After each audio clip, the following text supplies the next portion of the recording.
Ang babae ay tumawid sa guardrail. Hinawakan niya ang gilid ng balkonahe. Pinipilit niya ang lalaki na sabihin sa kanya, mahal kita, yung tatlong salita. Kung hindi, mamamatay siya sa harap ng lalaki. Ngunit ang lalaki ay naniniwala na ang babae ay nagbibiro lang. Sa totoo lang, takot siya talaga. Nilalaro ang sariling buhay. Sa galit, nagsabi ng mga salitang pagsisisihan niya habang buhay. Lujan. Sa akin kay Sim-ing, sa buhay na ito, at sa susunod pa. Panghabang buhay na manonood ng drama, hindi ka talaga mamahalin sa seryeng ito. Hindi ka talaga mamahalin. Ang mahal ko. Si Yun-wan lang. Pagkatapos magsalita, sadyang nagpakita pa sa harap ng babae, at niyayakap ang intergalactic na babae. Sino ang mag-aakalang, ang babae ay tuluyang bumitaw sa kamay. Sa isang ikot, tumutok siya ng buong puso sa lupa. Hanggang sa oras na ito, doon lang nagsimulang magsisi ang lalaki. Hindi niya akalain na ang babae ay talagang isusuko ang buhay dahil hindi niya sinabi na mahal niya ito at isasantabi ang buhay. Ngunit hindi niya alam, ang babae ay labis nang nadismaya sa kanya. Ang dahilan kung bakit siya gumawa ng ganito ay dahil nais niyang iligtas ang kanyang buhay. Noong 3 taon na ang nakalipas, ang lalaki ay nasa bingit ng kamatayan dahil sa aksidente sa sasakyan. Inanunsyo na ng doktor na wala na siyang pag-asa na maligtas. Ngunit ayaw ng babae na makita ang kanyang lola na malungkot, kaya inilabas niya ang buhay at kamatayan na minsang nakuha niya ng pabor. Ang buhay ay inumin ng insekto ng ina. Ang namatay ay inumin ng insekto ng anak. Makakabit ang buhay at kamatayan. Si Sim-ing ay maaaring muling mabuhay. Ngunit pagkatapos isubo ang insekto ng buhay at kamatayan, magiging vegetative state kami. 3 taon bago magising. Ngunit hindi niya inaasahan na ang lola ay biglang pumanaw sa loob ng 3 taon na iyon, at ang babae ay nakaranas ng karahasan sa bahay. Gayunpaman, dahil sa matinding pagkapit ng babae, hindi siya makapasok ng maayos sa muling pagkabuhay. Kaya binigyan siya ng hukom ng impyerno ng 5 araw. Pabalaykan siya sa mundo ng tao, basta't magawang sabihin ng lalaki sa kanya, mahal kita.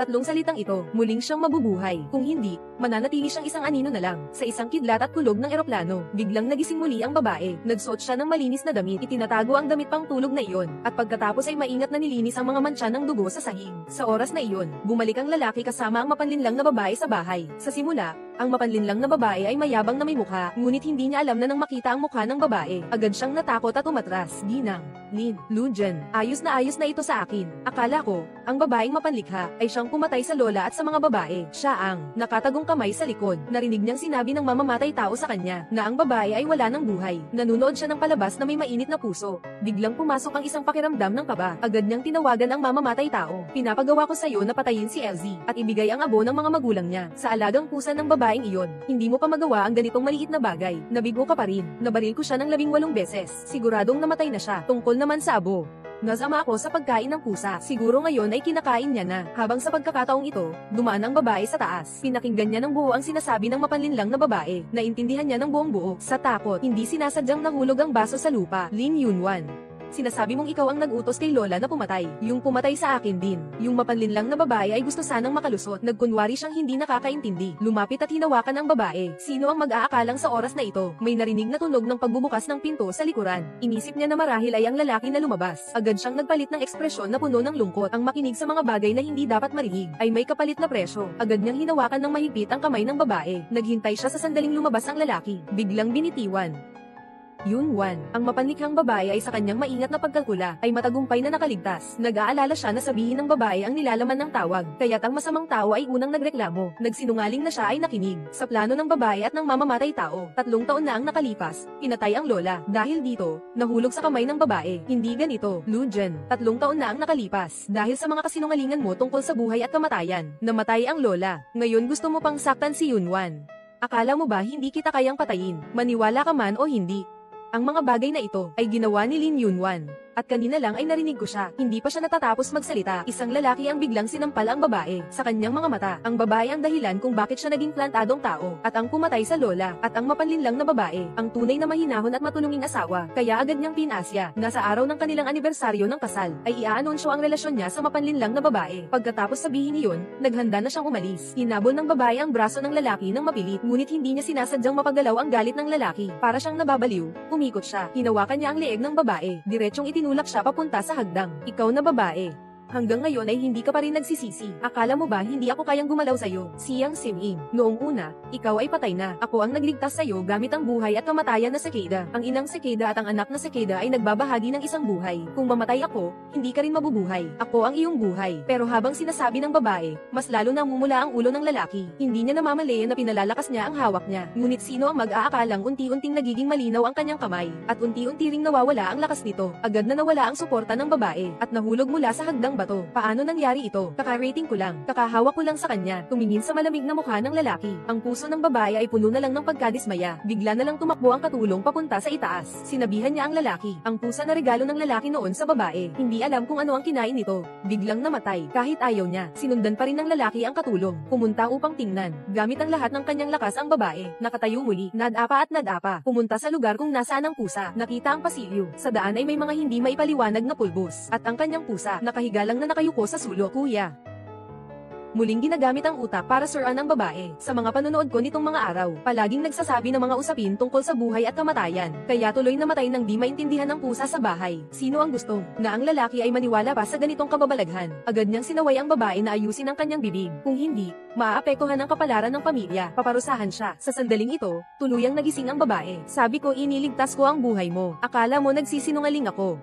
Sabi niya sobra ang sinabi ko tungkol sa kamatayan, na magdudulot ito ng malas na mga kwento. Naniniwala ka na. Kung ganun, hindi na humihingi ang mga babae na sabihin ng mga lalaki na mahal kita. Simula ngayon, kailangan niyang ipagawa sa mga lalaki ang nararapat na kapalit. Kaya, sa araw ng kanilang anibersaryo, inanyayahan niya ang lahat ng kilalang tao sa Yuncheng. At talagang ginawa ng mga lalaki ang sinabi niya. Kasama ang Star Crystal Girls sa okasyon. Agad na ginawang biro ang asawang babae. Sa isang iglap, patungo kay Pangulo. Balak mo bang gawing kasama si Ginang Lin Yunwan bilang iyong partner sa ating anibersaryo ng kasal, Lujen? Si Yunwan ay hindi nakikialam sa'yo. Yung mga nangyari nitong mga nakaraang araw, hindi ibig sabihin yan na maaari kitang palaging pagtanggapin. Huwag mong masyadong i-valorize ang sarili mo. Ang asawa ko sa puso ko, palagi lang si Yunwan. Kung may alam ka pa sa sarili mo, ayaw mong manatili, umalis ka na lang. Sige, ayon sa gusto mo. Hindi ba't si Ginang Siyang yan? Anong nangyari? Siyang siya. Sabihin mong mahal mo ako, tapos mawawala na ako mula ngayon. Bigyan kita ng espasyo, o kaya naman, mamamatay na ako sa harap mo ngayon. Ikaw at si Lin Yunwan, huwag nang umasang magkakasama kayo. Sige. Sabi ko. Lujen. Sinasabi ko kay Siming, sa susunod na buhay. Hindi kita mamahalin. Hindi kita mamahalin. Ang minamahal ko ay si Yunwan lamang. Kaya, maaari ka nang tumalon ngayon.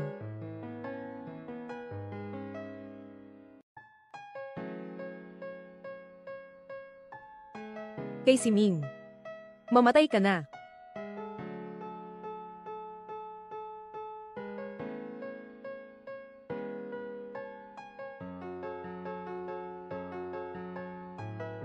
Ting. Nag-aate ka na naman na parang patay. Akala mo ba maniniwala pa ako, Lujen? Kung hindi ka pa babangon, huwag mo akong sisihin na itinapon kita. Lujen. Talaga mo ba akong gustong saktan?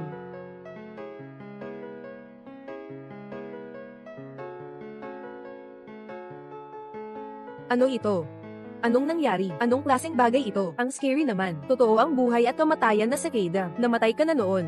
Ako ang nagligtas sa'yo gamit ang buhay at kamatayan na Sakeda. Ang inang kulaglig at ang batang kulaglig ay may iisang buhay. Kung mamatay ako, hindi ka rin mabubuhay. Nawawala ang kahulugan ng buhay at kamatayan ng kulaglig. Tiyak na hindi ka mabubuhay ng higit sa 7 araw. Hindi ba?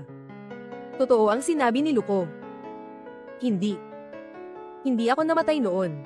Yun ang nagsinungaling si Lucy para lokohin si Lola. O sinasabi niya. O sabihin mo. Namatay na ako noon. Ako ang muling nabuhay bilang Lucy.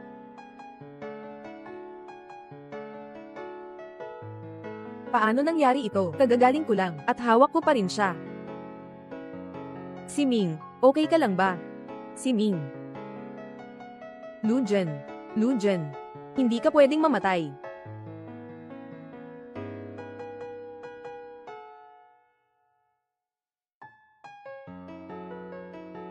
Kay si Ming, 9 na araw na lang ang natitira sa'yo. Naghihintay sa'yo ang impyerno.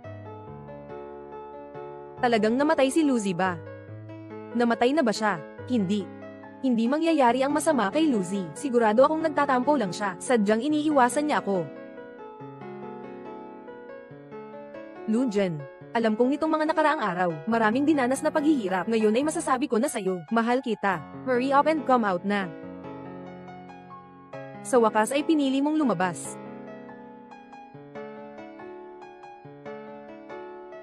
Chairman, yung damit ay kay Mrs. Dear. Mahal kita.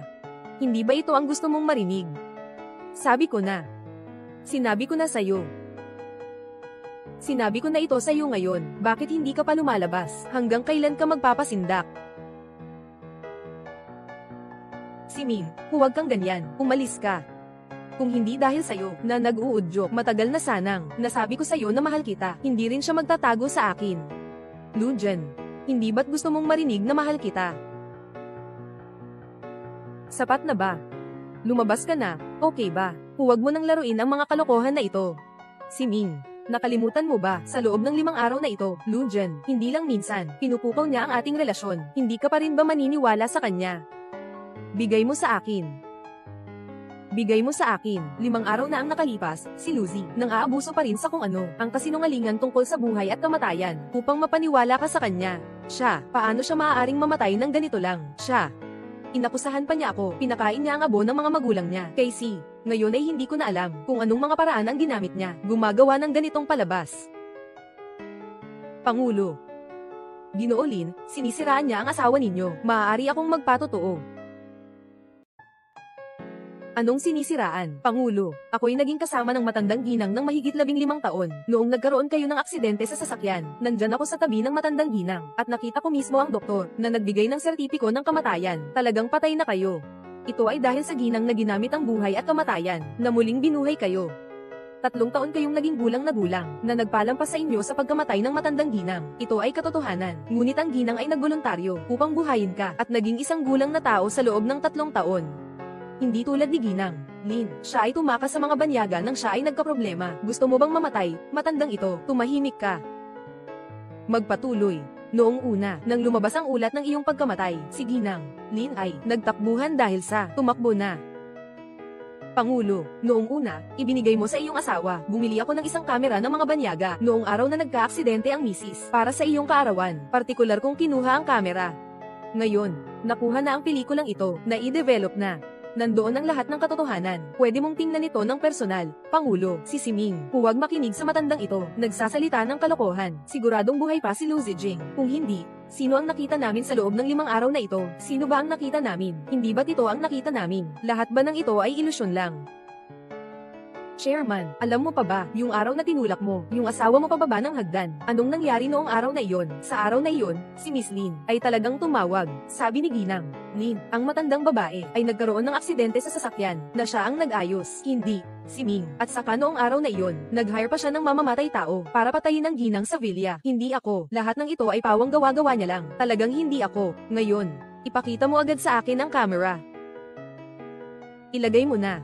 Si Ming. Hindi mo ba ako pinakamamahal? Kung mahal mo ako, dapat magtiwala ka sa akin. Nagtitiwala ako sa'yo, kaya kailangang tingnan ko para hindi ka na naman magsabi na si Lucy ang nagsinungaling sa'yo. Tumigil ka.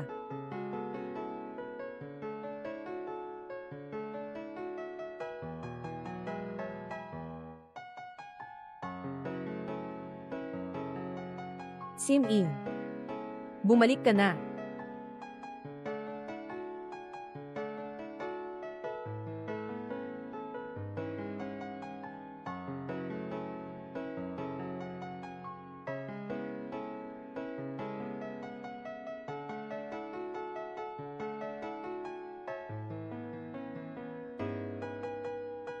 Si Ming, Lujan, may sakit ka ba? Sinabi ko nang huwag mo akong istorbohin. Bumalik si Yunwan sa bansa ngayon. Wala akong oras para sa'yo. Si Ming. Totoong patay na si Lucy. Palagi niyang pinapagawa sa akin na sabihin siyang mahal ko siya. Kung hindi, mamamatay siya. Kasama ko, hindi kami aabot ng 7 araw. Totoo ang lahat ng ito. Hindi. Hindi. Si Ming, lahat ng ito ay si Lucy, yung babae, sariling sinulat at ginampanan. Hindi niya alam kung nasaan siya ngayon. Nakikita tayong nagkakasakitan. Talagang natutuwa siya. Naiintindihan ko na, alam ko na kung nasaan siya. Lu Zijing, si Siming, tingnan mo, alam ko na, hindi namatay si Lu Zijing, siya ang may gawa niyon.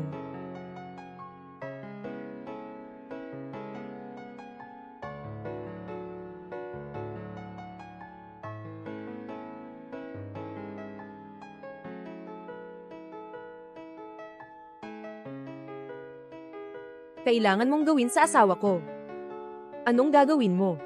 Si Duan Qingming, tagapangasiwa ng hukbong militar sa timog na dulo. General na si Duan. Paano siya napunta sa maliit nating lungsod ng yun? Asawa ni General Duan, hindi si Lu Zijing.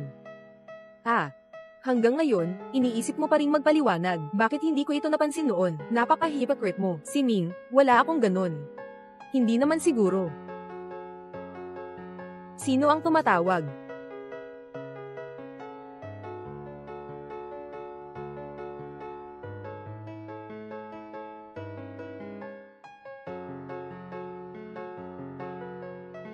Si Ming. Lin Yunwan, hindi ko kilala ang babaeng iyon. Bakit siya nabubuhay? Pero pinapapasok mo ako, na tinusok ko siya ng 18 beses. Walang kulang na isang saksak, kaya ang natitirang bayad, dapat mo nang bayaran sa akin ng buo. Kung hindi naman, isasumbong ko kay Siang Siming, na inupahan mo akong magmaneho, at aksidenteng napatay si Aling Siang. 3 taon na ang nakalipas. Siming, ikaw ang may gawa nito. Hindi. Kaya, ako ay palaging pabor sa kay Lin Yunwan, na pumatay sa aking lola. Si Lucy, na nasaktan at inakalang masama ang loob ko, matapos ang aking aksidente sa sasakyan. Palagi siyang nasa tabi ko.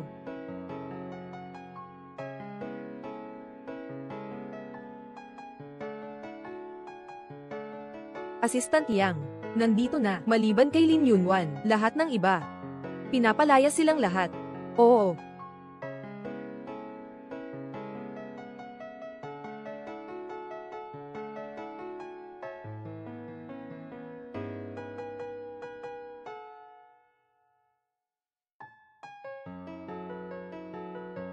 Ginoo at ginang. Si Siming, nang magka-aksidente ako, tumakas na ako sa ibang bansa at nag-hire pa ng tao para patayin ang lola ko. Ganito mo ba kamahal ako? Hindi ito si Siming, mga peke lang ito, lahat peke. Tawag mula sa salarin, paano naman pwedeng saktong ganito, na tumawag pa, lahat si Lucy ang nasa likod, ng mga plano. Loki, ikaw na masamang tao, lumabas ka dito, paano mo magagawa ito ng ganito kabangis, gamitin ang pekeng pagkamatay para suran ako. Si Ming. Sinaktan mo ako. Hindi ba't mahal na mahal mo ako? Ang pag-ibig mo ay parang isang makamandag na babae. Hindi ko kaya ang ganito. Kung aking matuklasan, na totoo ang mga ito, pipinsalain kita ng sobra. Hindi si Siming ang may gawa nito, ikulong mo siya. Si Lucy ang may sala, na siyang nagtatago sa likod ng lahat, hindi ako. Bago malaman, huwag ilabas. Huwag. Siming, tama na, hindi ako, maniwala ka sa akin. Zijen. Kasalanan ko lahat. Nagtiwala ako sa maling tao, bakit hindi kita pinagtiwalaan? Para alamin ang katotohanan. Zijen. Kasalanan ko lahat, nagtiwala ako sa maling tao, Ate Zijen. Gusto mo bang patayin yung 2 hayop na yun? Hindi ko inasahan. Binigyan mo ako ng buhay at kamatayan, sino pala ang kalaro ko mula pagkabata? Iiwan ko ang lahat. Muling isisilang.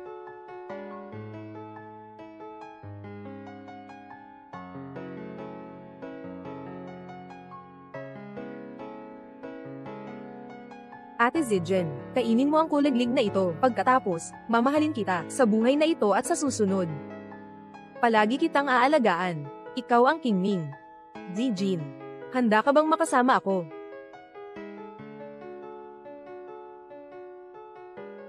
Mula ngayon, mabubuhay ako para sa sarili ko. Tungkol naman sa 2 hayop na iyon. Papayaran din sila, ng nararapat na kapalit. Pero hindi ngayon.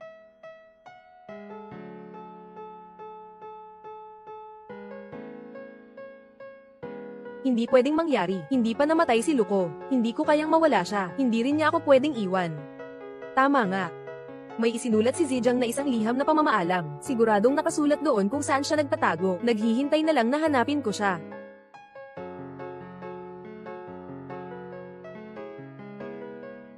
Totoo nga.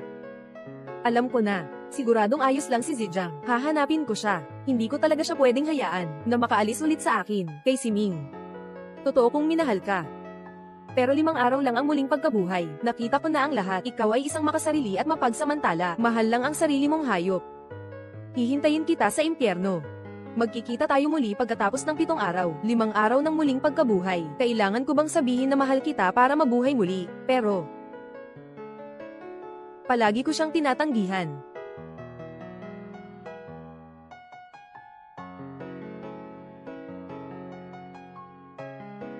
Ayusin ng maayos ang salo-salo para sa pagbabalik. Kung hindi, hindi ka na kailangang magmalinis sa pangalan ni Yunwan. Ako mismo. ang magdadala ng abo ng iyong magulang, at ibibigay sa pusa. Lahat ng ito ay dahil kay Lin Yunwan. Kung hindi siya, paano ako magiging ganito sa kanya? Lin Yunwan. Yung pinakakasalanan. Ikaw yun. Nang mahanap ng mamamatay tao, nagsimula siyang magpakamatay sa takot sa kasalanan. Nakuha ko ang kanyang contact info. Nakipag-ugnayan siya kay Miss Lin 3 araw at 5 araw na ang nakalipas. Pareho silang nagkausap.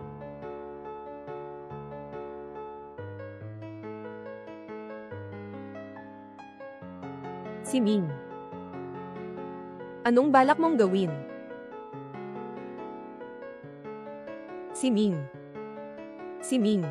Kung ganito mo lang kamahal, ang Sir On. Ako na lang ang gagawin ko. Ang sakit na nararamdaman mo dahil sa akin. Ipaparanas ko sa iyo ang lahat ng iyon. Lin Yunwan. Sabi ko noon, kapag nalaman ko na ang lahat, ipaparamdam ko sa iyo ang sakit na hindi ka na makakaya. Si Sim In. Ayaw kong gawin ang mga iyon. Mahal na mahal lang kita. Ayokong maging walang pangalan at walang katayuan na nasa tabi mo. Lahat ng ito na aking ginawa ay para sa ating hinaharap. Dahil sa iyong pang-uudyok at paninira, hindi nakaligtas si Zijing. Kaya hindi ko nagawa na sabi kay Zijing na mahal kita. Nasaktan din ako. Kaya, dapat kang mamatay.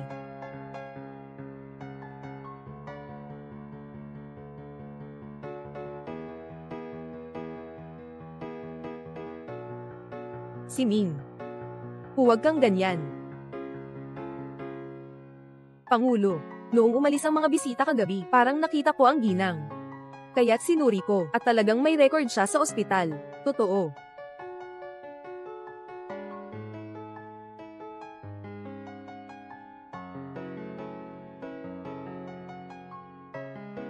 Si Ming. Hindi ko talaga inasahan na magiging ganito ka masama. Ang pag-upo ng tao para pumatay ay isa na, pero talagang ginawa mo pa. Mga abo ng mga magulang, ibinigay sa pusa. Wala akong ginawa. Si Siming. Lahat ito ay kay Lucy, yung taong iyon ang gumanap. Kinuha niya ang isang walang laman na kahon ng abo para lokohin ka. Sa puntong ito, hahayaan mo pang Sir On siya. 5 araw. May pagkakataon naman siya na makaligtas. Kasalanan mo lahat. Kasalanan mo ang pagiging masama mo, na paulit-ulit kong tinanggihan siya. Si Sihing. Hindi ko maintindihan ang sinasabi mo. Anong 5 araw?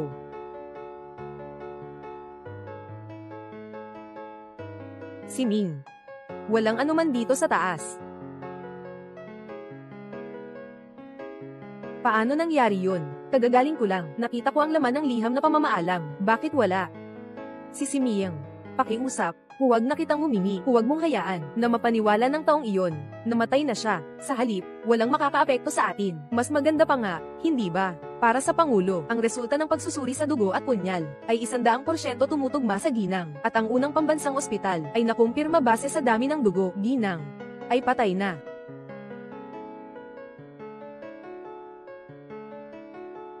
Kumpirmado. Buhay pa si Zijang. Marahil ay sa pamamagitan ng buhay at kamatayan ni Zijang, umaasa sa aking buhay upang mabuhay. Alam kong walang problema si Zijang. Ingatin mo ang babaeng ito. Pagkatapos kong maibalik si Zijang, gusto kong ipakita niya sa harap ni Zijang, magbayad ng presyo.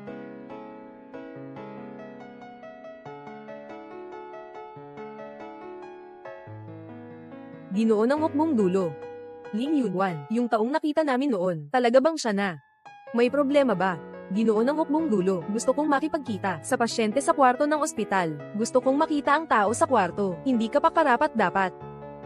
Dugo ng Commander Duan, kahit hindi ko alam ang relasyon mo sa asawa ko, pero humihiling ako na makitang anak ko. Ngayon alam ko na nagkamali ako tungkol sa kanya. Alam mo na lahat ng ito ay paninira ni Lin Yunwan. Huwag subukan ng aking pasensya. Umuwi ka.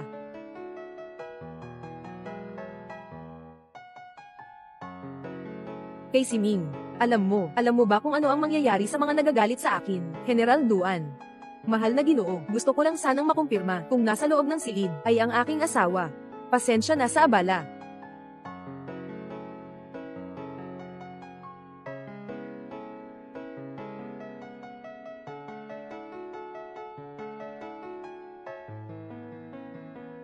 Kamusta? Ako ang asawa ni Kim Ming. Kaibigan mo siya. Kumusta? Ako ang asawa ni King Ming. Kaibigan mo siya. Zijen. Talagang nagkamali ako. Huwag ka nang magpanggap. Sinasalamin ko. Sa hinaharap, tiyak na hindi ako maloloko ng taong si Lin Yunwan. Ang tanging mahal ko sa puso ko ay ikaw lamang. Zijen, sumama ka sa akin. Talagang hindi kita kayang iwanan. Siyang Sim-in. Kung lalapastanganin mo pa ang asawa ko, papatayin kita ngayon din. Zijen, alam kong sigurado akong galit ka sa akin. Alam ko rin. Dahil sa paninirang puri ni Lin Yunwan, maraming inabot na hindi makatarungan. Pero, umuwi ka na sa akin. Sama-sama tayong parusahan si Lin Yunwan para sa kanyang ginawa. Pero, umuwi ka na sa akin. Sama-sama tayong parusahan si Lin Yunwan. Magbayad ng halaga. King Ming, ano ba ang sinasabi nitong tao na nagsasalita mag-isa? Parang hindi ko masyadong maintindihan. Lu Jen. Talagang nagkamali ako. Alam ko ang paninira ni Lin Yunwan na nagdulot sa iyo ng maraming paghihirap. Alam ko rin, tao na talaga ang nagmamahal sa akin ay ikaw, hindi si Lin Yunwan. Zijen, sama ka na sa akin. Huwag mong gamitin pa ito, yung estranghero na lalaki na nakipag-away sa akin. Hindi talaga siya ganoon, estrangherong lalaki. Siya ang asawa ko. At saka, bakit hindi ko maalala na nagkaroon tayo ng pag-ibig? Alam ko. Sigurado akong galit ka sa akin, kaya mo nasabi yan. Maghintay ka lang, siguradong makikita mo ang aking tunay na damdamin. Alam ko. Siguradong galit ka sa akin, kaya mo nasabi yan. Maghintay ka lang, siguradong makikita mo ang tunay kong damdamin. Ate Zijen, hindi mo na kailangang ako ang kumilos. Patayin ang hayop na ito. Hindi na kailangan. Sigurado akong iniisip niya na hindi na siya magtatagal. Kaya ganoon siya kumilos. Pero ang pananakit niya sa'yo, gusto ko na siyang patayin ngayon din.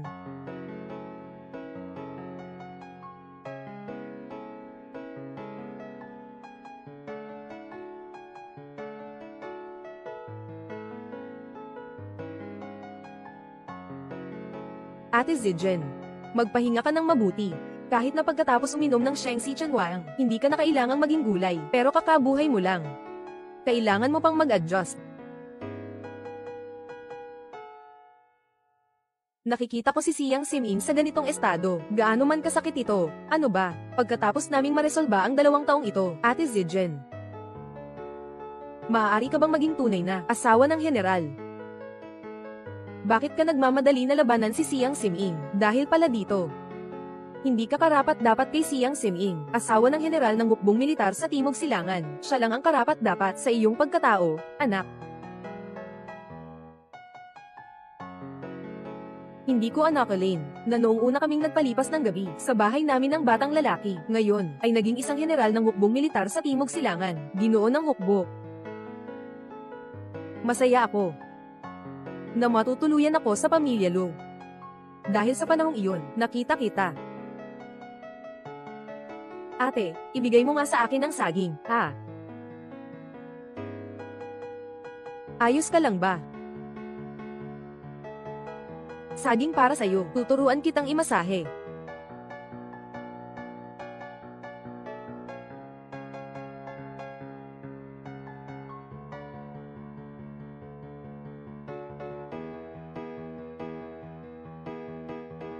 Ate Zijing, ito ang sabaw na ako mismo ang nagluto. Heto, uminom ka ng marami.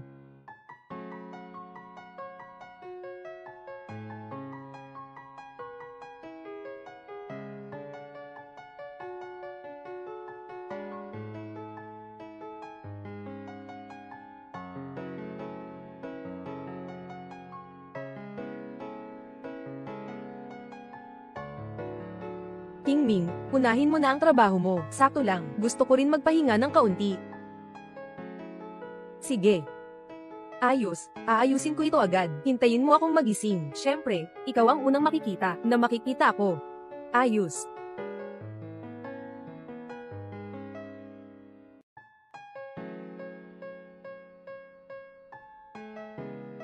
King Ming, wala talaga akong masama.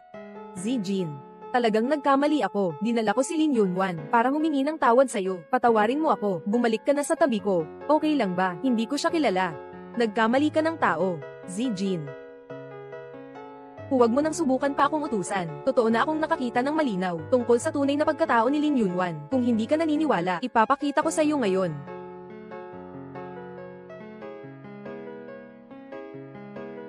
Si Ming.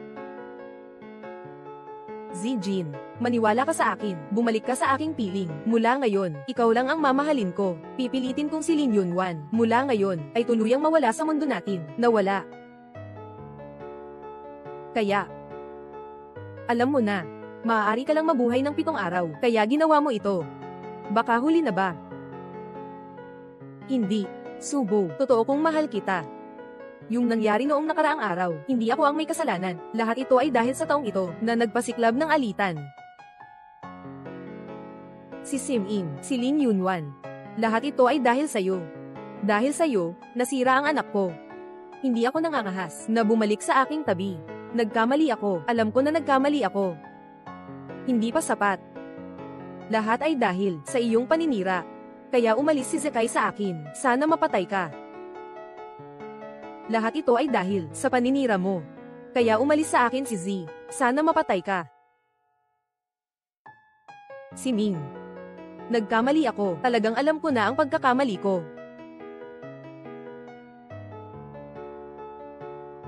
Si Zijing. Sapat na ba? Kung hindi sapat, maari ko pang ipagpatuloy ang taong ito na makipag-usap. Walang dahilan. Ang dating Luzi ay patay na. Ngayon, ako na si Ginang. Duan. Tiyak na dahil sa ikaw na tao, hindi sapat ang iyong paghingi ng tawad, kaya hindi naniniwala si Zijin sa akin, at ayaw nang bumalik sa aking tabi. Mukhang kailangan talagang mawala ka ng tuluyan. Bago tuluyang maniwala si Zekai sa akin.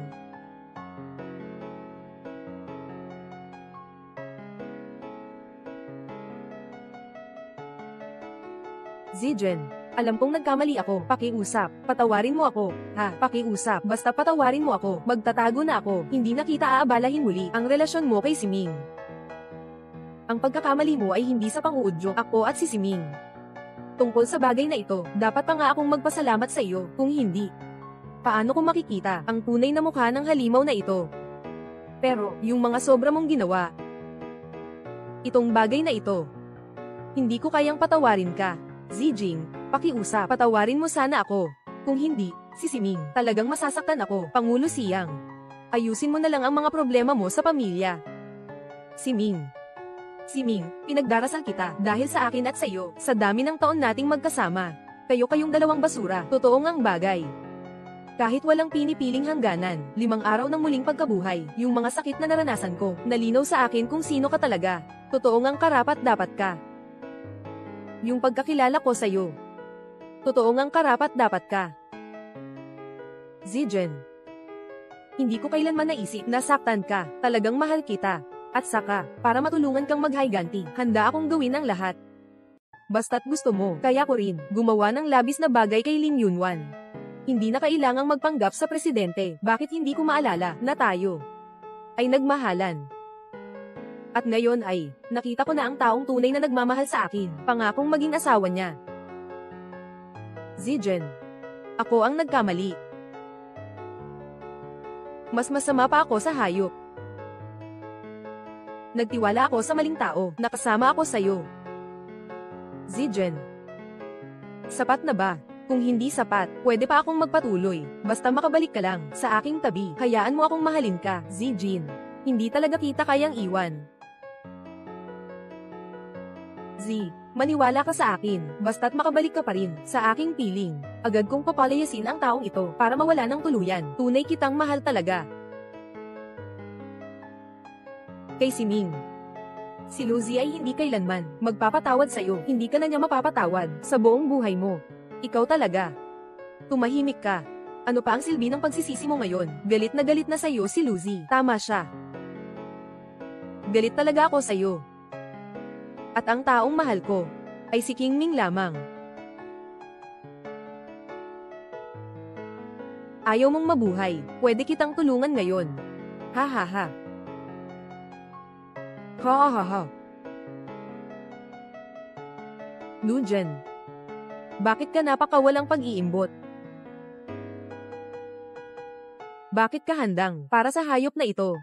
Maging isang vegetative state ng 3 taon, ginawa mo ito. Paano ako makakapagtiis? Parang ako ay sobrang makasarili at mapagkunwari. Kaya nga, maaari ko lamang harapin ng alam ang lahat na ikaw at ang matandang si Siyang. Ngayon, siguradong papawiin kita. Tama na. Siyang Siming. Para sa sarili mo, kaya mo bang harapin ang sinuman, di ba? Sinasumpa kita. Hindi ka na mabubuhay hanggang ngayon. Ang buhay at kamatayan ay nawawalan ng kabuluhan. Maaari ka pang mabuhay ng 7 araw.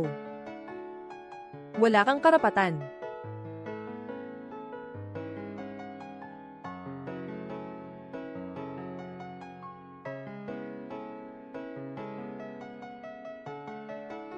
Zijen.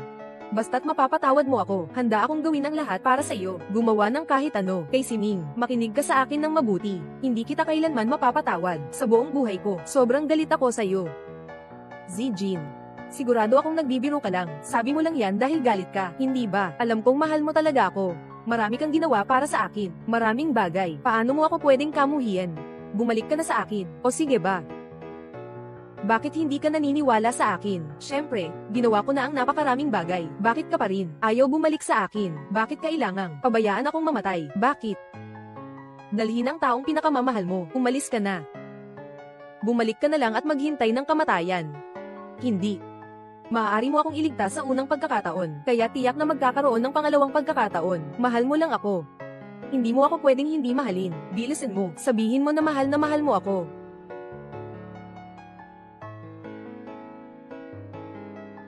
Itapon mo sila palabas. Kung lalapit pa kayo sa ospital, isang hakbang pa, sasaktan ang mga binti nyo.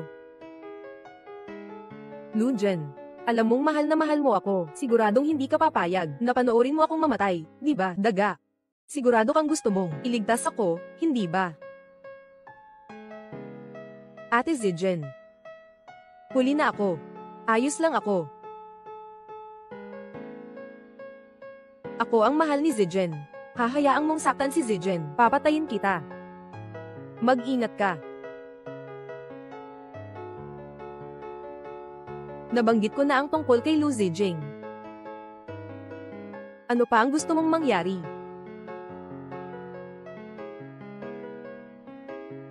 Bitawan mo ako, alam niyo ba kung sino ako?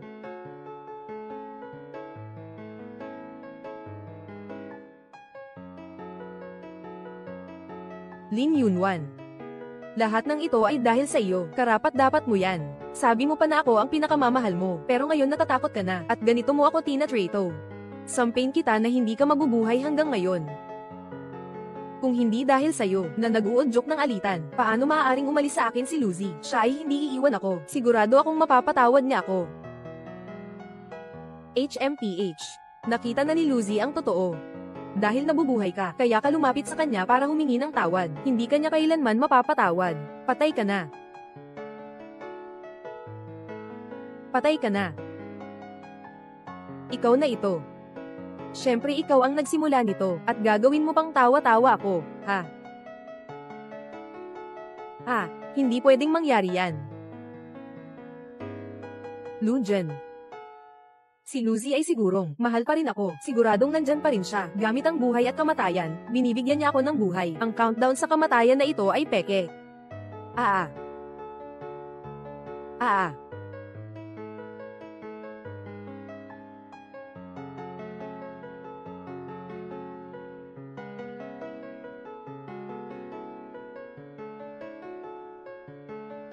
Buhay pa si Lucy. Ang aming buhay ay nakatali dahil sa buhay at kamatayan.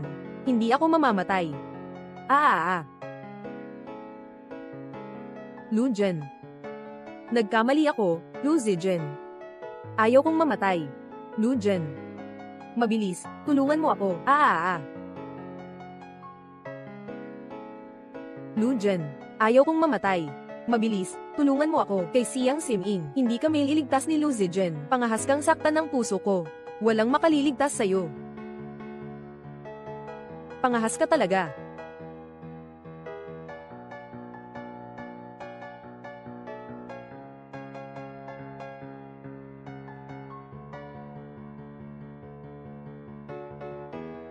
Bakit ka naniwala sa'yo? At hindi naniwala? Para sa akin, handa akong maging halaman sa loob ng 3 taon, para sa akin, kaya kong ialay ang buhay ko. Sa presidente. Sa susunod na buhay, huwag mo nang ulitin pa. Oh, anak. Alam ko na, hindi mo ako pababayaan. Mabilis, tulungan niyo ako. Huwag mong hawakan ng asawa ko nang marumi ang kamay mo, Zijen. Anak, ayaw kong mamatay. Mabilis, tulungan niyo ako. Ayaw kong mamatay.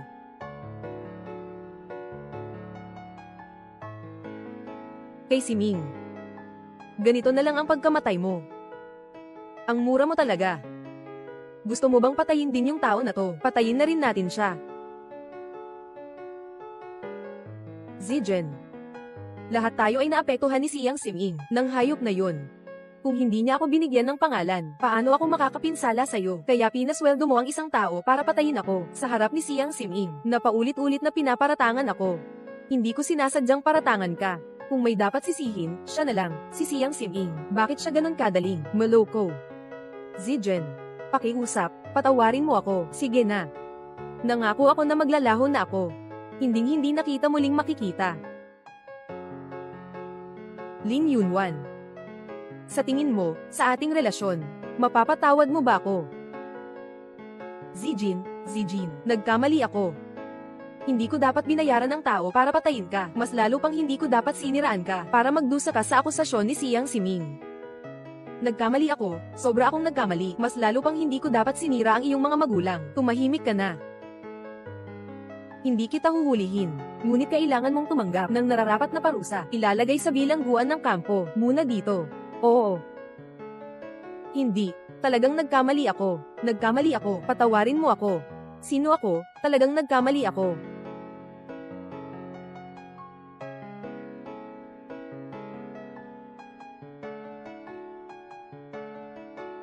Oh, hindi ba't si Ginang? Lin ito. Bakit? Nasa ganitong kalagayan ka na. Paano ka pa nabubuhay?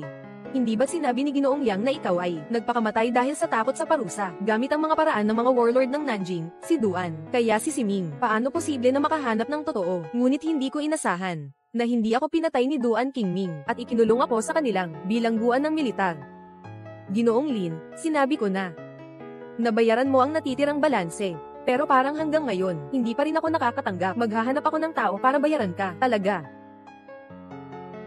Maghahanap ako ng tao para bayaran ka, talaga, haha, hindi na ngayon. Tungkol sa pagbabayad ng natitirang bayad, ang utang ko sa'yo, nasa kamay ko pa rin. Tiyak na gagawin kitang, haha mas mabuti pang mamatay. Huwag, bibigyan kita ng pera. Doble. Oo, tama, doble, bibigyan kita ng doble ng pera. Hindi siya handang palampasin ka. Siya ay dahil sa natatakot sa akin.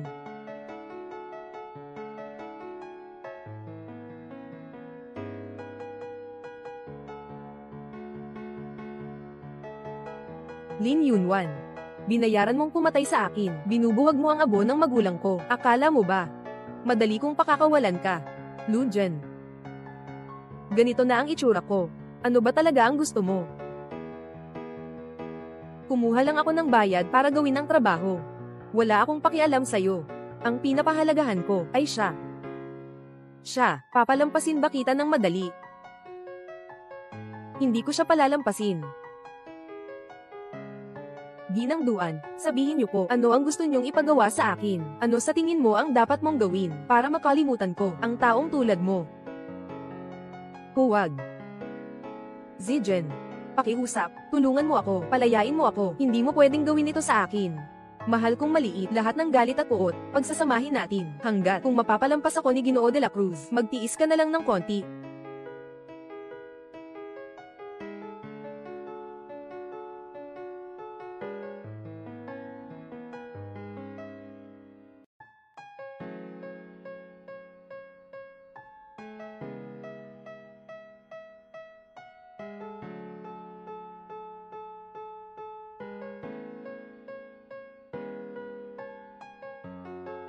Zijen.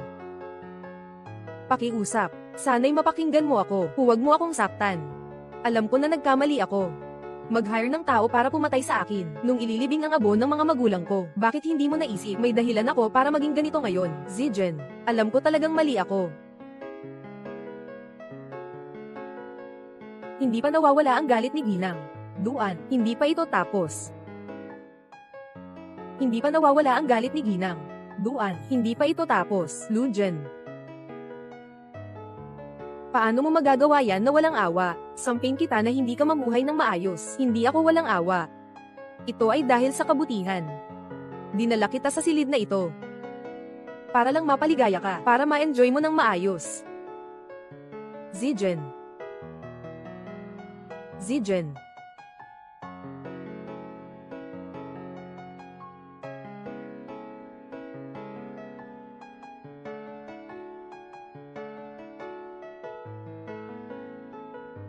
Sino ang nag-utos sa'yo na huminto?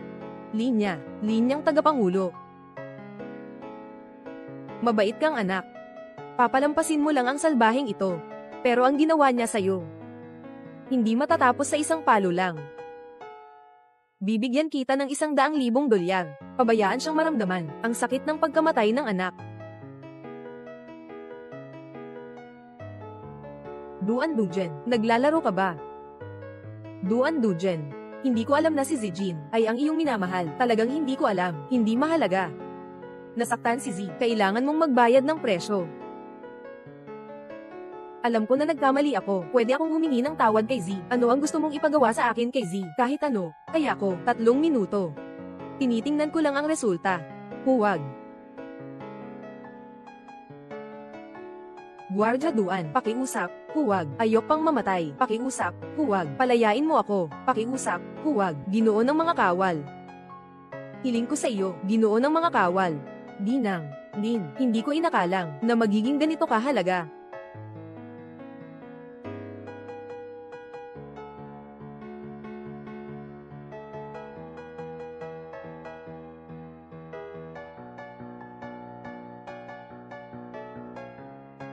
Ginoo ng mga kawal, Lin Yunwan, hindi talaga lalabas sa ikaw at ang tingin ng iyong asawa.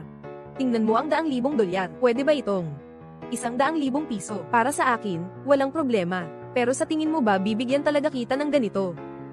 Duan Qingming, hahayaan mo bang kunin kita? Maniniwala ka ba na uunahin kitang patayin bago ko papatayin yung dekalidad na deer na yon? Nasabi ko na.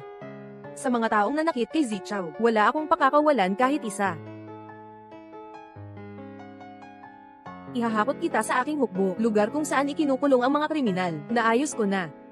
Ang mga kriminal doon ay magpapasaya sa'yo.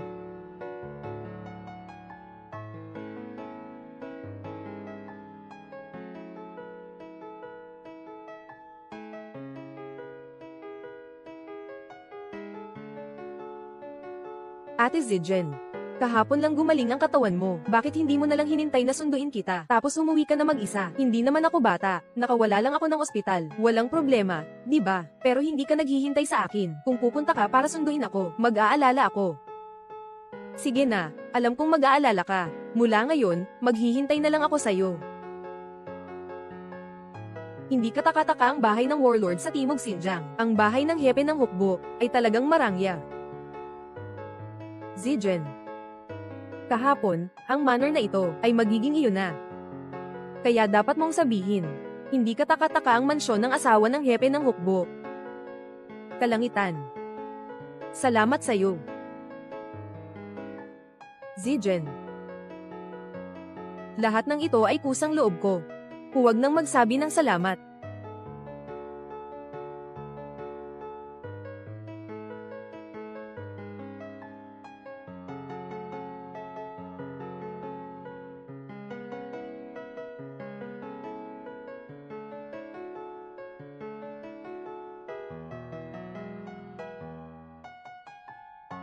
Zijen.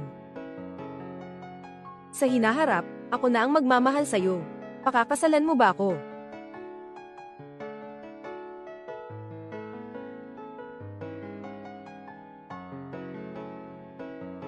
Ate Zijen. Ito ang sabaw na ako mismo ang nagluto. Ate Zijen, kainin mo itong kuliglig. Mula ngayon, mamahalin kita sa buhay na ito at sa susunod pa. Ako ang magbabantay sa'yo. Ikaw ang aking kalangitan, Zijen. Gusto mo bang makasama ako?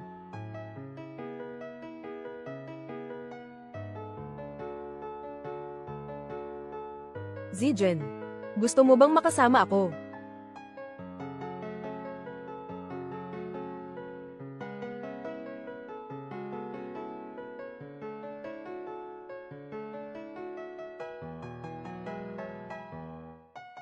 Oo, gusto ko.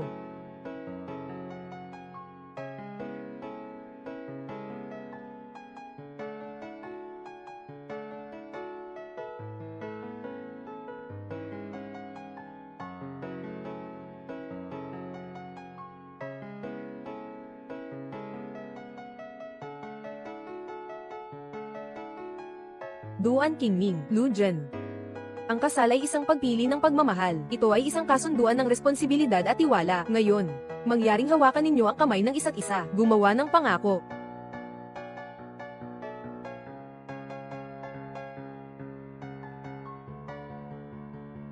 Ikakasal. Lujen. Mula sa araw na ito, ikaw na ang aking buhay, pinakamahalagang tao. Mamamahalin kita gamit ang buong buhay ko, hanggang sa mawala ang panahon. Bridesmaid. Duan Qingming. Ibibigay ko ang buong pagmamahal ko, gagawin ko ang lahat. Walang pag-aatubiling mamahalin ka, kahit gaano pa katagal ang hinaharap. Hahawakan ko ang iyong kamay. Sabay nating tatahakin ang landas. Mga bagong kasal, magpalitan kayo ng singsing.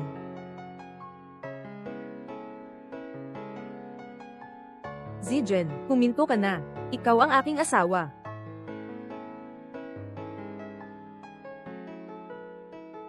Zijen, tumigil ka na. Ikaw ang asawa ko.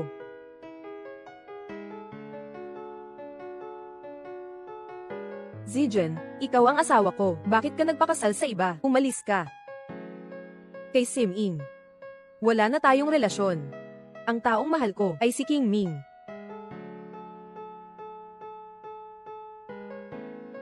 Zijen.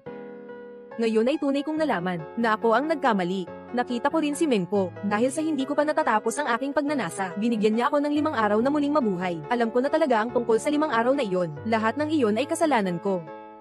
Mali. Sa tingin ko alam mo na ngayon, na malapit ka ng mamatay, kaya't umamin ka na sa pagkakamali mo, di ba?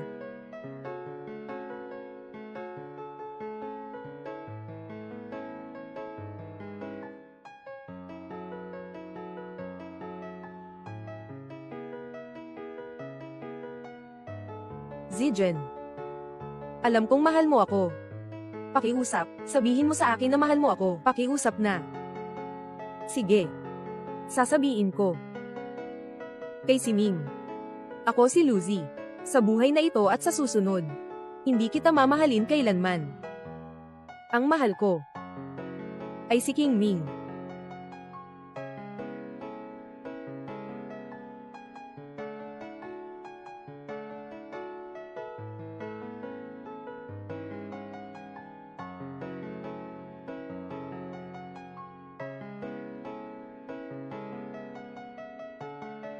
Kay Siming. Sa kasal namin ni Ko, manggugulo. Hindi na kailangan ng 5 araw. Ngayong araw, maaari na kitang patayin. Zijen. Pakiusap, tulungan mo ako. Kung hindi mo sasabihin na mahal mo ako, mamamatay ako. Ayaw kong mamatay. Pakiusap, tulungan mo ako. Qingming. Ayaw kong makita siya. Dito, tao. Pakiusap, Zijing, ipagpatuloy mo. Sa loob ng 5 araw na ito, huwag mo siyang hayaang makita ang ginang. Opo. Hindi, alam kong mahal mo pa rin ako. Pakiusap, iligtas mo ako. Pakiusap, tulungan mo ako. Zijen. Ako ang nagkulang sa pag-aayos. Pinabayaan ng iba ang aming kasal. Hindi na mahalaga ang mga iyon. Ang mahalaga ay, alam kong mahal mo ako. Salamat sa iyo.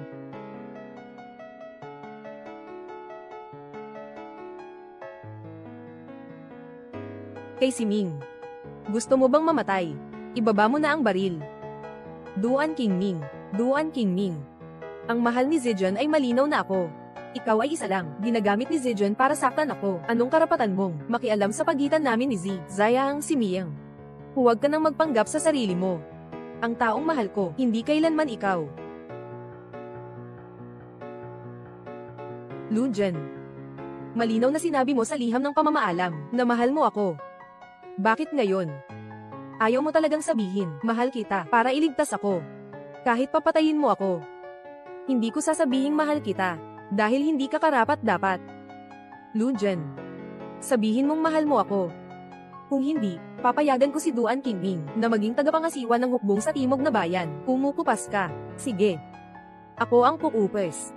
Basta ilagay mo ang baril. Huwag kang matakot, Qingming. Hindi niya ako papatayin. Dahil mula simula hanggang dulo, isa siyang makasariling tao. Patayin mo na ako. Paano pa siya mabubuhay ulit? Tama nga.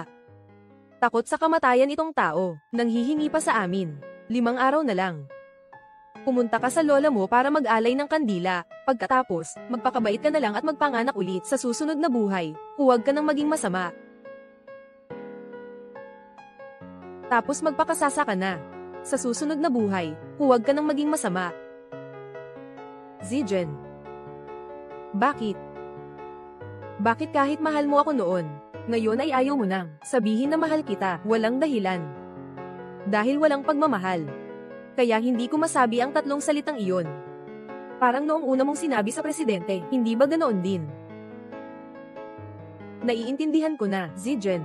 Sigurado kang may pinagsisisihan ka pa rin sa akin, tama ba? Ngayon alam ko na talaga ang pagkakamali ko, pakiusap, tulungan mo ako, kahit isang sandali lang, kahit papeke ang pagmamahal ko sa'yo, ayos lang, basta makabuhay lang ako muli.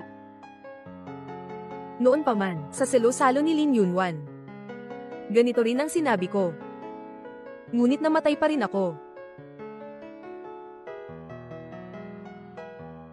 Noong panahong iyon, sa selo-salo ni Lin Yunwan. Ganito rin ang sinabi ko. Ngunit namatay pa rin ako. Noong panahong iyon, ako ay nalinlang. Hindi mo ako masisisi, pero hindi pa rin ba ako mamamatay, kay Siming? Hindi mo maririnig, nasasabihin ko sa'yo ang 3 salitang iyon. Mag-enjoy ka ng maigi, sa huling sandaling ito.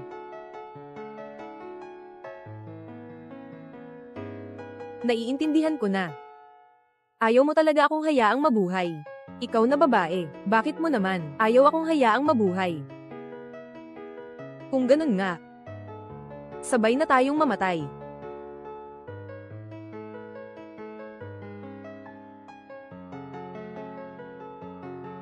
Sabay tayong mamatay.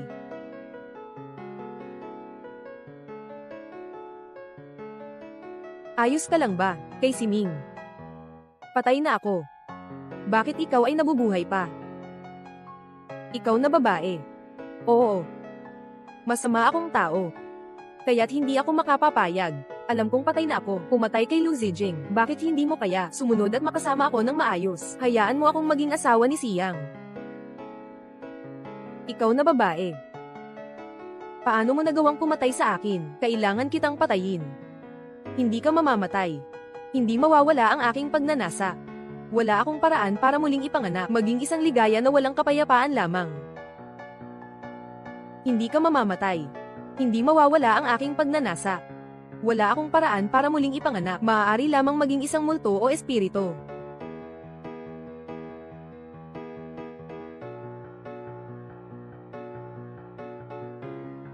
Hindi mo ba gustong maging asawa ni Siyang? Ibinibigay ko sa iyo ang titulong ito. Sa panahong ito at sa susunod. Magpakailan pa man. Huwag na tayong muling magkita.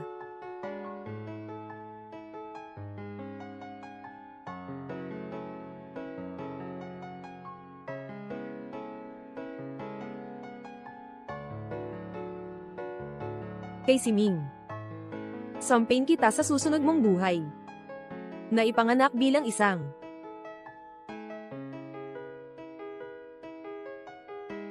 Zijen. Ako ang nagkamali. Alam kong mahal mo ako. Ako ang hindi marunong magpahalaga. Zijen. Talagang nagsisisi na ako. Hindi kita kailangan na sabihin mo sa akin na mahal mo ako. Ang gusto ko lang ay sa susunod na buhay, hintayin mo akong muling ipanganak at maging isang tao na magbabayad ng utang na loob sa iyo. Zijen. Ang gusto ko lang. Pagkatapos kong mamatay, magpapatawad ka ba sa akin? Tama na ang pag-arte. Hindi ko sasabihin na mahal kita.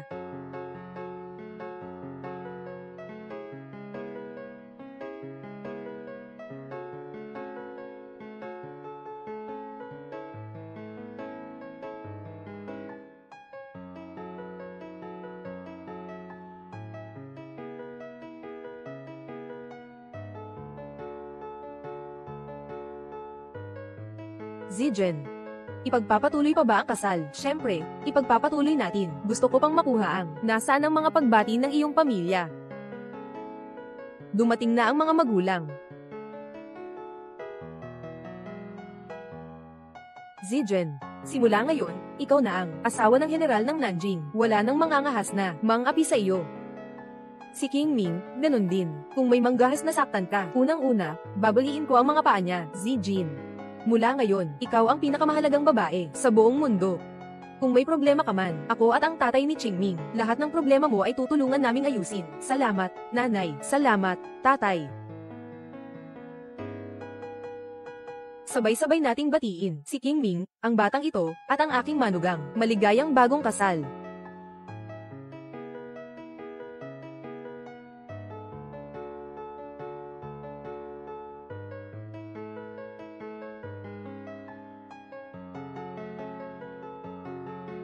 Ikaw, batang ito, hindi ka ba palaging nagwawala? Pakakasalan si Zijing. Ngayon ay sa wakas natupad na rin. Hindi lang si Qingming ang may gusto kay Zi. Noong bata pa siya, pinili ko na siyang maging manugang ko. Zijen, wala na ang mga magulang mo. Mula ngayon, ako na ang magiging tunay mong ina. Ay, ito ang aming pamanang bracelet. Dalhin mo para mong alay ni inay sa iyong kasal. Salamat, inay. Ay nako, anak ka talaga. Nagsasabi ka na ng inay. Ano pang pasasalamat pa? Ikaw, matanda na. Ngayon ay isang masayang araw. Paano mo pa ako paiiyakin? Ikaw, matandang tao. Hindi ba dahil sa nakita mo ang regalo ko para sa anak at naisip mong nahuhuli ka na? Tatay, nanay. Sa hinaharap, kasama si Qingming. Aalagaan ko kayo ng buong puso.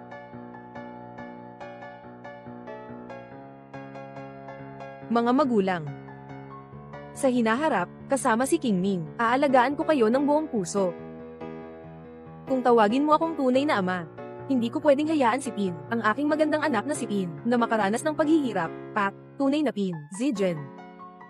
Pin sa bahay, itong mga sasakyan at ang manor. Nagtanong na si tatay, mga gusto ng mga kabataan kayo, palitan natin ang sasakyan sa hinaharap. Palitan din ang tirahan sa manor, araw-araw iba ang itsura. Ito ang dakilang general ng Timog na warlord. Itong malaking selyo ng tatay mo, kanluran. Simula ngayon, ano man ang gusto mo, basta ipatatakan mo lang itong selyong ito. Ako bilang tatay mo ang bahala sa bayad. Tatay, sobrang mahal ng mga ito. Hindi ko kailangan, Zijen. Tanggapin mo na. Ang malaking selyo ng general na ito, ilang beses ko nang hiningi kay tatay, pero hindi niya ibinibigay. Ngayon, hayaan mo siyang maglabas ng pera. Ah, oo nga. Bilisan mo na, Shipin, Zijen. Kailangan nating maging maayos mula ngayon. Dapat tayong maging masaya.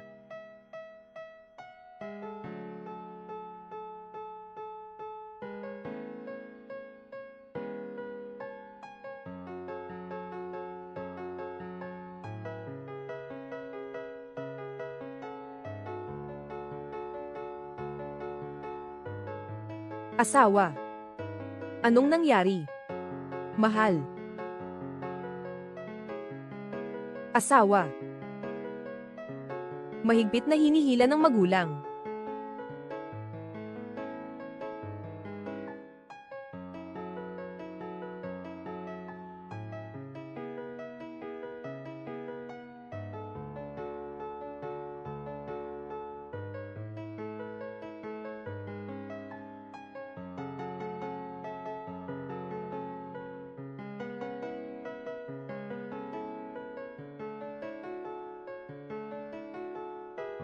Qingming. Qingming. Asawa. Kumain na ng agahan.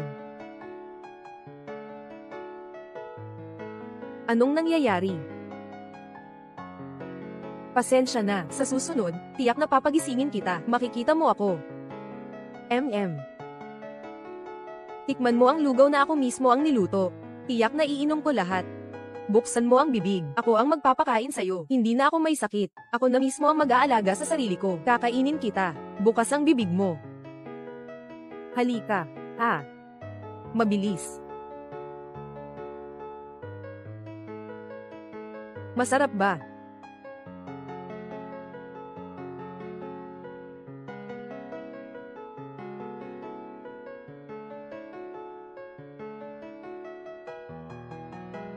Asawa, sasabihin ko sa'yo, hindi ako masaya ngayon.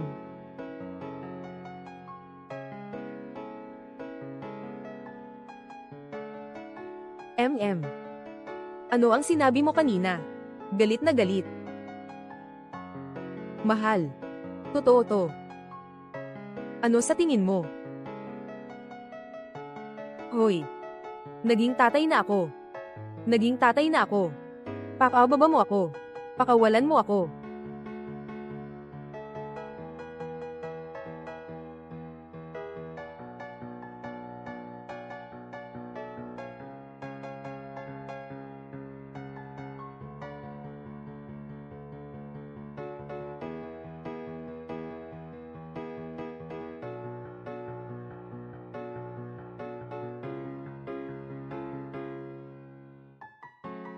Magandang umaga. Magandang umaga.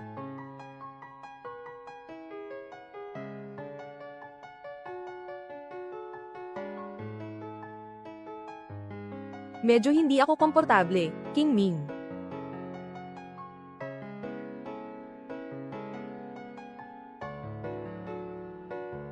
Anong klaseng bagay ito?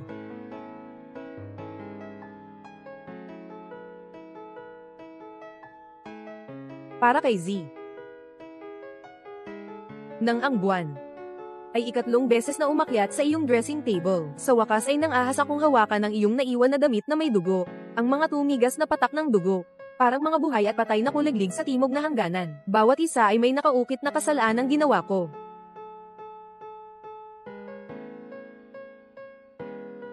Sa sandaling ito, ako'y nakayuko sa kanto ng closet kung saan ka minsang pamwesto. Sa wakas ay naranasan ko ang pakiramdam kapag ikaw ay mali ang pagkakaintindi, ang pait na parang kalawang sa lalamunan.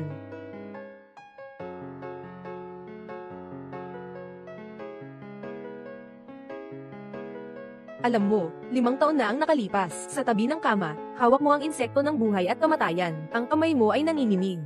At ngayon, ako. Ang kamay na nakakapit sa dugo ay nanginginig ng husto.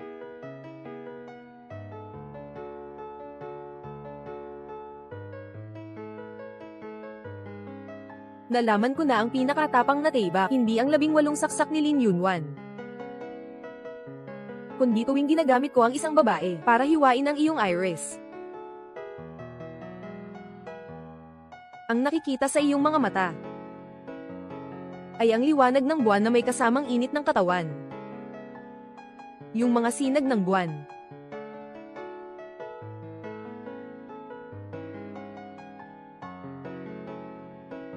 Ngayon ay naging mga karayom na, sumusugat sa bawat bahagi ng aking katawan na dati mong pinainit ng iyong pagmamahal.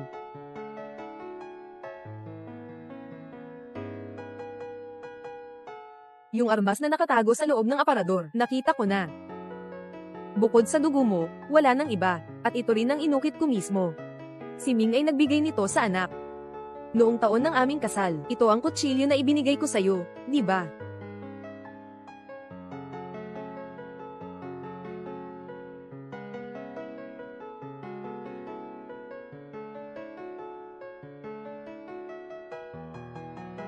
Napakakatawa-tawa naman. Hindi ko pa nga nakilala ang regalo ko sa'yo, bilang tanda ng ating pagmamahalan. Parang hindi ko nakikilala, hinihiwa mo ang sarili mo. Ang pusong nagbibigay buhay sa akin.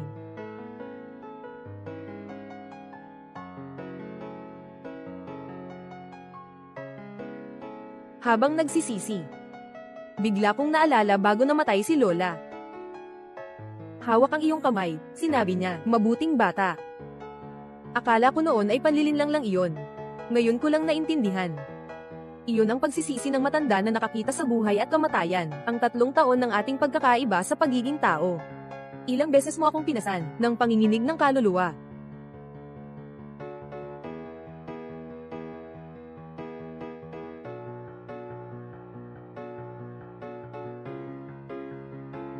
Nang tinawag ko si Lin Yunwan, na mahal kita. Ang 0.03 segundo ng pagtigil ng iyong puso, ay ito ba ang ating buhay at kamatayan?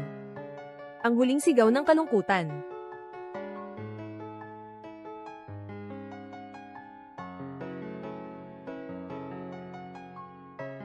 Zijen, hindi ko hinihiling na patawarin mo ako sa huli kong pagkamulat. Kung ang pagmamahal sa iyo ay isang sumpa, handa akong lamunin ng kamatayan at buhay hanggang maging abo.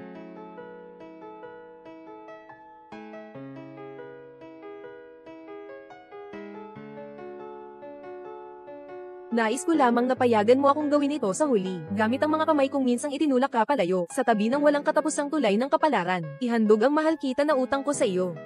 Nakaukit sa bawat oras.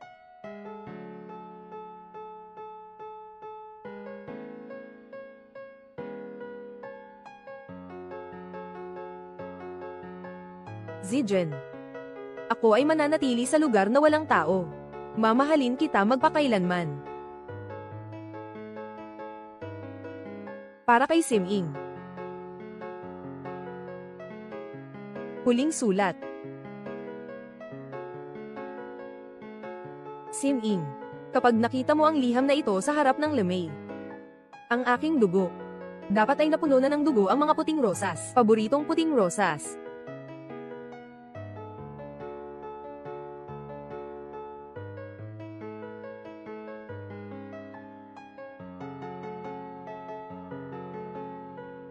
Sa huli, magiging bahagi ka rin ng aking buhay tulad ng isang USA, sa paghingi ng kapatawaran. Ang kapal ng mukha naman. Yung ulap na hawak mo sa puso, ay basta bahagi lang ng iyong kwento ng pag-ibig, na pinakamasamang bahagi.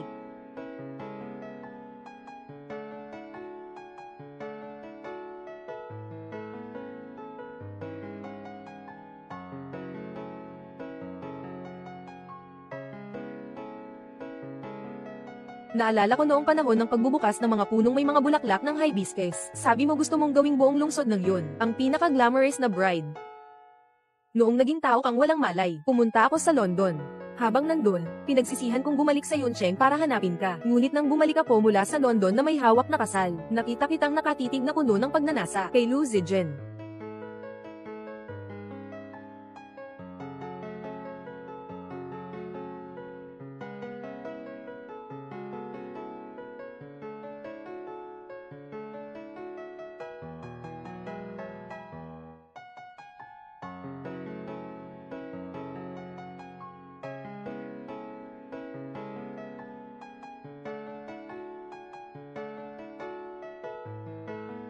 Bigla akong nakaintindi. Ang pag-ibig ay dapat na pinapanday ng dugo. Nagbayad ako ng tao para patayin si Ginang. Siyang, nakatusok ang tibak sa lalamunan ng mamamatay tao para maalala niya. Ito ay para sa nakababatang asawa ng presidente, binigay bilang bagong taon na regalo.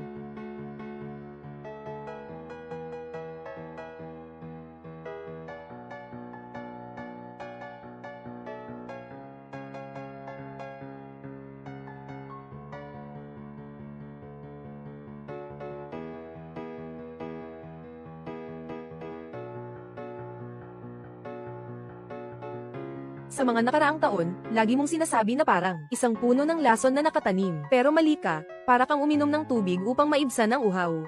Tuwing hinahawakan mo ang leeg ng kuneho, nang sabihin niyang mahal niya ako, ang dugo mula sa kanyang sugat ay nahulog sa aking palad na naglalagablab.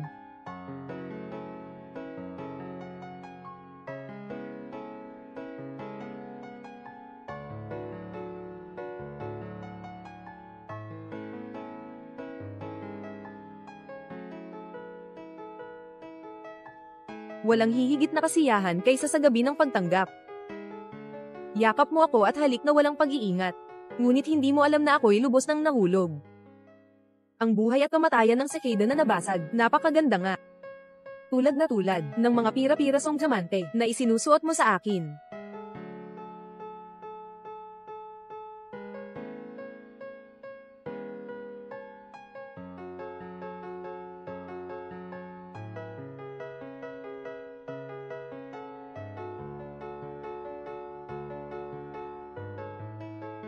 Sayang, hindi mo pa rin naintindihan. Siming. Akala mo ba ang muling pagsilang mo para kay Lucy ay pag-ibig? Ito'y walang iba kundi pag-atake ng langgam sa tadhana, ang huli nilang kagat.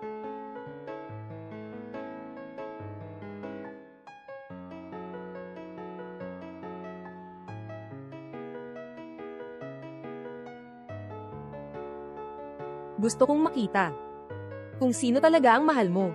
Kung ang alaala ng tamis sa aking mga labi, o ang kanyang mapanlinlang na luha. Sa totoo lang, wala sa dalawa, ang pinakamahal mo ay ang sarili mo. Sa ganitong tao, ano ang karapatan sa kagandahan ng mundo?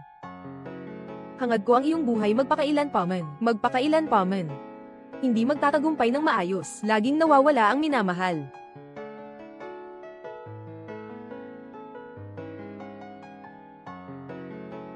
Wakas ng ulap.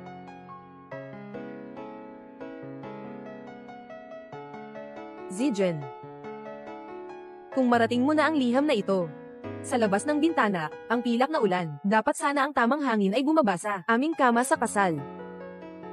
Sabi ng doktor, sa aking baga, may nakabaong 50 taong usok ng digmaan, pero alam ko, ang tunay na nakamamatay, ay yung bala na tumama sa dibdib ko noon, na nag-ugat sa puso ko.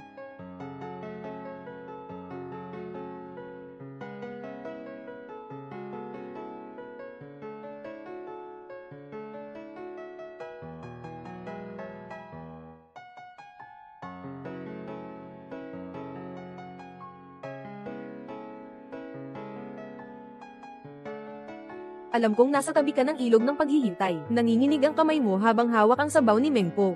May patak ng tubig mula sa ilog Wangchuan sa dulo ng buhok. Sinasadya kong magdulot ng kaunting dugo sa sugat sa dibdib. Para makita mong mabuti.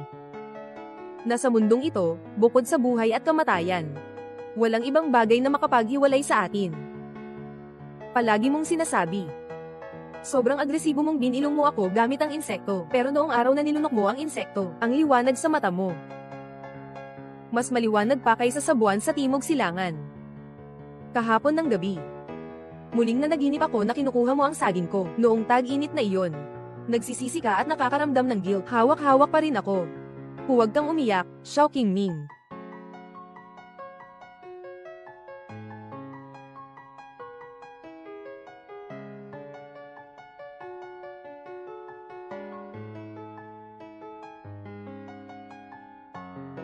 Ngayon, naiisip ko, sa loob ng 60 taon, ikaw ang aking lunas.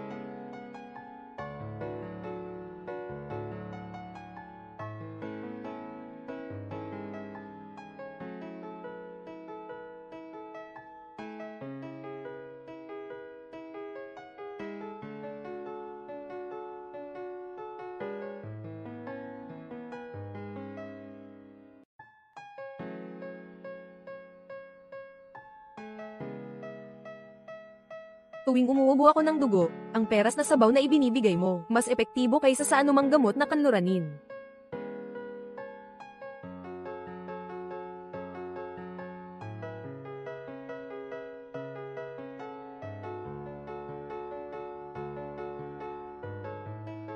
Kahapon ay inayos ko ang silid-aralan. Ibalik mo ang mga taga-subaybay na itinapon mo noon. May mga bakas pa ng aking daliri sa metal na balot tulad ng peklat sa likod ng iyong leeg. Pareho itong mga medalya ng ating mga plano laban kay Siming. Sabi ni Assistant Yang, bago naging abo ang hayop na iyon, tawag pa rin siya ng iyong pangalan. Sinasadya kong inilagay ang kanyang abo sa banyo. Sabi mo na. Maruming bagay. Dapat lang manatili sa maruming lugar.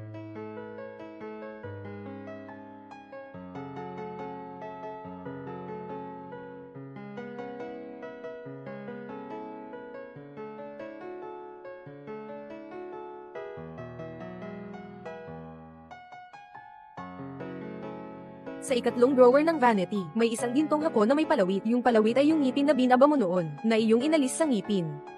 Patawarin mo ako sa pagtatago nito ng 60 taon. Parang itinatago ko ang bawat malabong anyo mo sa umaga.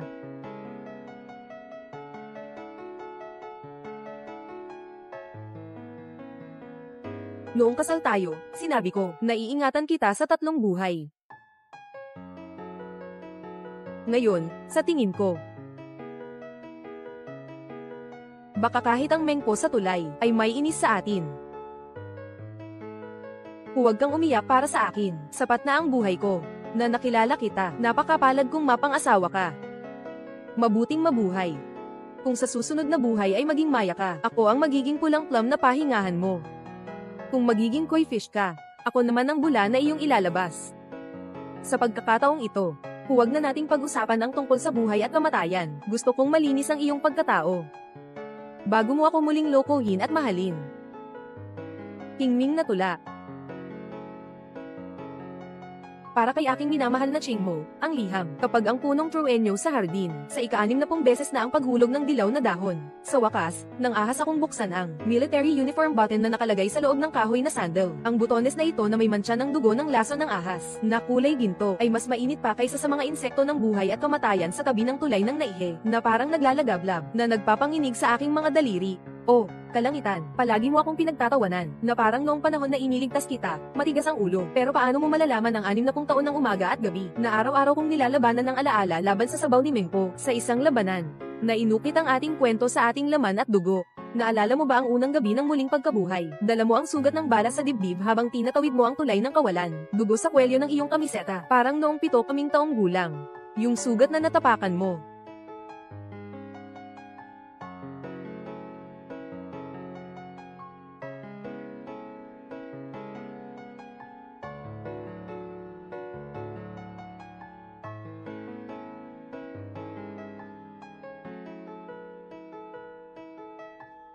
Noong panahon na pinipili kong inumin ang iyong lason. Yung halakhak mong puno ng sipon sa mukha. Ako naman ay umalis sa Nanyang dahil sa sakit, pumunta sa Yuncheng. Pagkatapos lagi mong sinasabi, labi ni Jia. Nang damapo sa balat ko, nangako ako na aalagaan kita hanggang sa dulo ng buhay. Pero niloko mo ako, King Ming. Inalagaan mo ako ng buong 8 dekada. Pero nang nagsimula ng matanda ako, maaga ka nang umaalis. Ang eko ng pasilyo ng ospital hanggang ngayon ay malinaw na naririnig. Ang iyong anino na nakaharang sa aking kama ay mas mataas pa kaysa sa 10,000 mandirigman ng timog. Nang si Siming ay sumigaw ng walang kapantay at niyugyog ang aking balikat, ang tunog ng pagbasag sa kanyang mga tadyang ay mas maganda kaysa sa anumang narinig ko, kantang sa kasal. Mas nakakaaliw pa. Yung taong dati kong pinili na maging 3 taon na comatose. Hanggang kamatayan ay sinisisi ako sa aking pagiging walang puso. Pero hindi niya kailanman maiintindihan ang tunay na pumatay sa kanya, hindi ang kutsilyo ni Lin Yunwan, kundi siya mismo ang nagpatay. Nang huling liwanag ng pagkatao.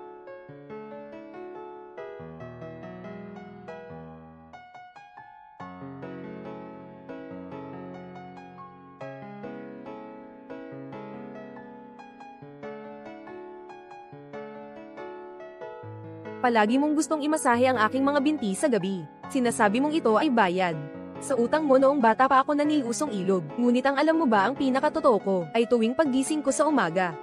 Hindi mo pa napapalitan ang iyong uniforme na may hawak na kutsara sa isang magulong paraan. Halika. Ha? Ang tunog na ito ay naglalakbay sa loob ng 60 taon. Ngayon ay nagmumula sa iyong puntod, sa harap ng batong asul. Noong ikaw ay nakaluhod noon, ang singsing na ito sa daliri ko ay masakit.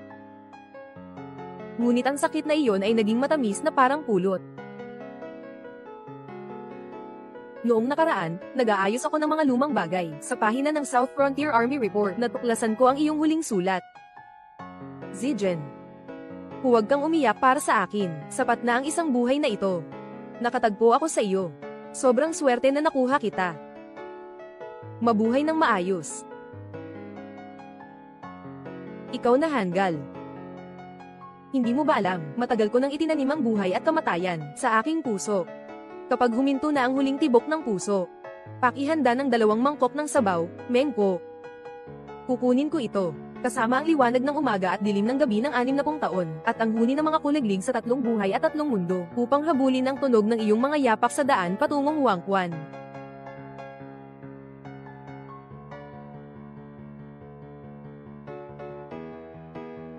Ang pinakakinaiinisan sa buhay na ito ay ang hindi agad nakakita ng mga huwad na damdamin. Ang pinakamasayang bahagi ng buhay na ito, nasa dulo ng bangin ng iyong kamay na inaabot. Dahan-dahan ka lang, asul na kalangitan. Hintayin mong may padala ko ang liham na ito. Pagkatapos ay makikinig tayo ng magkasama. Ang tubig ng ilog ng pagkalimot sa ilalim ng tulay ng naiwang kaluluwa. Talaga bang kayang hugasan ang mga puot at pabor na itinakda sa atin sa 3 buhay? Asawa kong mahal. Sa gabi ng ika-9 ng 2 buwan ng taon ng Wayan, nagpapadala ng luha sa lumang bahay sa kanang bintana.